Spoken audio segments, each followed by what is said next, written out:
अस्सलामुअलैकुम दोस्तों, क्या हाल है आप सबके। उम्मीद करता हूँ आप सब ठीक होंगे। वेलकम करता हूँ आपको इनके बर्ड्स में। आज की वीडियो है लार्वा के मुतालिक। लार्वा को हम किस तरह से बना सकते हैं अपनी मुर्गियों को खिलाने के लिए, किसी भी ग्राउंड बर्ड को खिलाने के लिए जो हमें कीड़े बनाने होते हैं वो किस तरह से हम बना सकते हैं। तो आज की वीडियो इसके ऊपर है। चलिए वीडियो शुरू करते हैं। इस वीडियो में आपको बताऊंगा कि किस तरह से आप आसानी से घर पर ही कीड़े बना सकते हैं अपनी मुर्गियों के लिए, और कौन कौन से बर्ड्स को दे सकते हैं। इनको देने का फ़ायदा ये होता है कि जो है प्रोटीन और बहुत ही अच्छी हेल्थ होती है जैसे परिंदों की। तो शुरू करते हैं वीडियो को और बना के दिखाता हूँ आपको स्टेप बाय स्टेप। जी दोस्तों, तो लार्वा बनाने के लिए जो चीज़ हमें चाहिए वो ये है कॉटन सीड केक, यानी कि खल बनोला इंग्लिश में इसको कहते हैं, कॉटन सीड केक।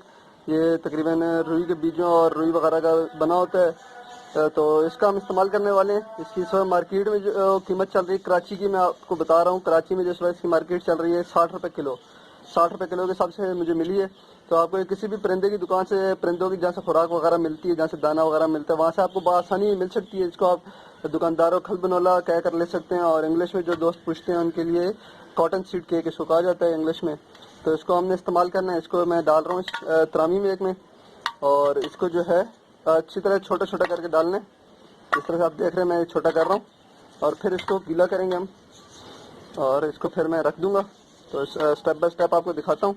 सबसे पहले तो जो है मैं इसको सबको छोटा छोटा कर लेता हूँ। जितनी मेरे को ज़रूरत होगी तकरीबन आधा किलो जो है इसमें आएगी, ताकि यहाँ तक ये पूरी लेवल हो जाए। इस तरह से इतनी मैं लूँगा कि यहाँ पे ये आधी त्रामी जो मैंने ली है ये आधी लेवल हो जाए।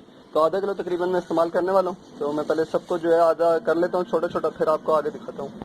जी, तो अभी मैंने इसको पूरी क्रश कर लिया, और अपने सेटिंग से जिस तरह से इसको रखना था रख लिया। देख रहे हैं आप किस तरह से छोटे पीस मैंने कर लिए इसके। और अब इसमें टाइम है पानी डालने का, तो मैं इसको पानी डाल देता हूँ। इसको इतना गीला करने का पूरी जो है पानी में डिप हो जाए, यानी कि पानी बहुत ज़्यादा भी ना हो और पानी ऊपर बचा हुआ ना हो, बस ये पूरी गीली हो जाए और खुश्क ना बचे, इतना पानी होना चाहिए। देख सकते हैं आप, पानी आपको नज़र आ रहा होगा। इतना पानी इनफ है, क्योंकि कुछ पानी जो है सोप भी करती है। थोड़ा सा पानी मैं और डालूंगा, ये पानी पीती है वो, ताकि जो ये पानी जस्ट करे फूलती है तो ये पानी ख़त्म ना हो। तो और ये गीली रहे हर वक्त, जो है इतनी गीली रहे कि हल्का हल्का पानी इसके बिल्कुल बेस में जो है मौजूद होना चाहिए। अब इसको जो है मैं रखने की जगह बताता हूँ। बहुत से दोस्त कहते हैं कि हमने ट्राई किया बनाने के लिए लेकिन नहीं बने। इसकी वजह क्या होती है कि हम लोग इसको धूप में रख देते हैं या ऐसी जगह पर रख देते हैं जहाँ पर जो नॉर्मल परिंदे होते हैं, चिड़िया वगैरह, उनका आना बहुत आसान होता है। तो जैसे ही वो लार्वा बनते रहते हैं वो चिड़िया खा जाती है। तो धूप में होता है जिस वजह से खुश्क होती रहती है, और मक्खियाँ जो अंडे वगैरह देती हैं वो अंडे तो मर जाते हैं, लार्वा बनने के बाद उसी वक्त मर जाते हैं। तो हम समझते हैं कि ये बने नहीं है। तो इसको शेडी एरिया में रखना है, ऐसी जगह पर रखना है जहाँ पे हर वक्त छाँव रहती हो, अंधेरा नहीं, यानी कि छाँव रहे और मक्खियाँ वगैरह आ सके आराम से, क्योंकि मक्खियों की वजह से बनता है। मक्खियाँ इसके ऊपर बैठती हैं और अपने अंडे देती हैं, जिससे फिर वो बच्चे निकलते हैं। तो ऐसी जगह पे रखना है जहाँ पे मक्खियाँ हैं, और परिंदों से बचा के रखना है, यानी चिड़ियाँ वगैरह जो भी होती हैं वो इस तक ना पहुँच सकें।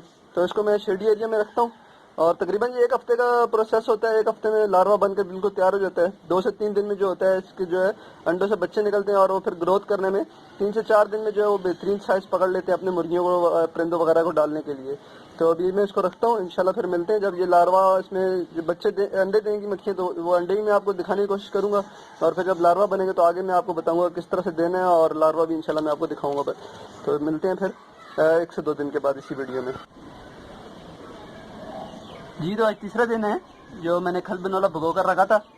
तो आप देख सकते हैं अभी इसमें मैं आपको दिखाता हूँ। इसमें छोटे छोटे जो हैं एक्स टाइप छोटे छोटे लार्वा नज़र आ रहे हैं, ये आप देखें। और अभी 3 से 4 दिन और लगेंगे तो ये बिल्कुल तैयार हो जाएंगे। अब एक प्रॉब्लम इसमें ये भी आ गई है कि मैंने थोड़ा ध्यान नहीं किया, इसमें चुंटियाँ पड़ गई हैं। मैंने जिस जगह पर रखा था वहाँ पर चुंटियाँ थी, और इसमें जो है आपको नज़र आ रही होंगी चुंटियाँ पड़ गई हैं। तो इस वजह से भी जो है लार्वा नहीं बनता है, क्योंकि जैसे जैसे लार्वा बनता जाएगा चुंटियाँ उसको उठाकर लेके जाती रहेंगी। तो ये भी आपने ख्याल करना है। अब इसकी मैंने जगह चेंज कर दी, इसमें दवाई कोई भी नहीं मार सकते हम चुंटियों में, क्योंकि अगर मैं इसमें कोई दवाई मारता हूँ कूपेक्स पाउडर वगैरह, तो वो लार्वा भी इस वजह से मर जाएगा। तो हमारा पूरा जो प्रोसीजर है ख़राब हो जाएगा, पूरी मेहनत बर्बाद हो जाएगी। तो इसलिए मैंने सिर्फ इसकी जगह चेंज की है अभी। तो उम्मीद करता हूँ मैं ये चुंटियाँ चली जाएंगी। एक बात का और आपने ख्याल रखना है कि इसको बार बार हमने पानी मारते रहना है, यानी डेली आपने इसको देखना है। अगर इसको पानी की ज़रूरत है तो पानी आपने इसको मारते रहना है, इसको मॉइस्चर रखना है। जैसे आधा किलो खल बनोला लिया था तो उसमें मैंने 2 लीटर पानी डाला था, तो 2 दिन के बाद वो पानी बिल्कुल खुश्क हो गया था। तो इसमें आज दोबारा से मैंने पानी मारा है। तो पानी मारने से लार्वा का कोई नुकसान नहीं होगा। जब भी आप देखेंगे इसको ज़रूरत है नहीं कि हर वक्त गीली रहनी चाहिए, इसको आपने पानी मारते रहना है। तो अभी आज तीसरा दिन है, आप देख सकते हैं कि इसमें लार्वा जो है पैदा होना शुरू हो गए। तो तकरीबन 2 से 3 दिन के बाद ये बिल्कुल तैयार हो जाएंगे मुर्गियों को डालने के लिए। तो मैं उम्मीद करता हूँ बनेंगे, क्योंकि थोड़ा सा इफेक्ट पड़ेगा इन चूंटियों का। चूंटियाँ इसमें जो लग गई थी वो लार्वा उठा रही हैं साथ साथ, लेकिन ये है कि जगह मैंने चेंज कर दी तो उम्मीद है चूंटियाँ निकल जाएंगी और लार्वा तैयार हो जाएगा। तो इंशाल्लाह देखते हैं फिर 3 दिन के बाद इसकी कंडीशन क्या है। जी दोस्तों, तो आज चौथा दिन है जो लार्वा हमने बनाया था और तकरीबन जो है लार्वा बन गए हैं बहुत ही ज़्यादा। आपको मैं दिखाता हूँ, ये आप देख सकते हैं और बिल्कुल ये तैयार है देने के लिए। पूरी ये जो त्रामी है ये भर चुकी है लार्वों से। आप देख सकते हैं जहाँ से ही मैं ये हटा रहा हूँ खल, वहाँ नीचे सब कीड़े हैं। ये लार्वा बिल्कुल देने के लिए तैयार है। तो अब मैं आपको देकर दिखाता हूँ ये इनको, और किस तरह से देना है ये भी बताता हूँ। कौन कौन से बर्ड्स को दे सकते हैं ये भी मैं आपको साथ ही बता देता हूँ। सबसे पहले मैं इनको देने की तैयारी करता हूँ, तो ले जाता हूँ अपने इनको मैं मास्टर केज में पूरी त्रामी को, और वहाँ पर जाके फिर इनको डालते हैं। जी दोस्तों, तो ये मैंने अपने सील चूजे मेरे पास जो है इनको मैंने डाला है इस बर्तन में, आप देख सकते हैं, और ये खा रहे हैं बहुत तेज़ी से।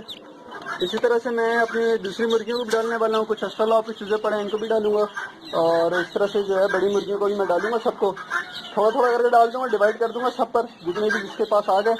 इसके अलावा जो प्रीवियस वीडियो में पूछा जाने वाला सवाल था सबसे ज़्यादा, क्या मैं कौन कौन से परिंदों को ये दे सकते हैं, यानी कि फ्लाइंग बर्ड्स को दे सकते हैं, बजरीज को दे सकते हैं। बहुत से दोस्त पूछ रहे थे, फिंचिस के मतलब भी पूछ रहे थे, और साथ ही पूछ रहे थे और कौन कौन से बर्ड्स को दे सकते हैं। तो ये जो लार्वा हैं ये हम सिर्फ और सिर्फ अपने ग्राउंड बर्ड्स को दे सकते हैं।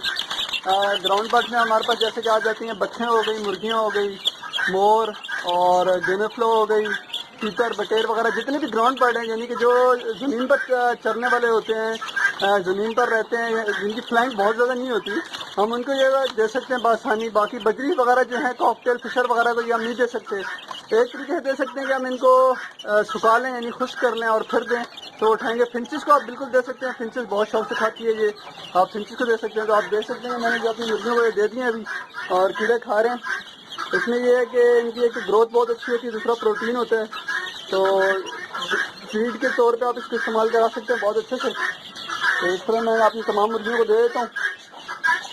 इस तरह से आप गेनेफ्लो वगैरह सबको दे सकते हैं। तो मेरे पास अभी एक मुर्गी है जिसने अभी 2 दिन पहले बच्चे निकाले हैं, उनको भी मैं देता हूँ। उनके लिए भी ये बहुत अच्छा है, वो खुद ही निकाल के जो है खाती रहेगी।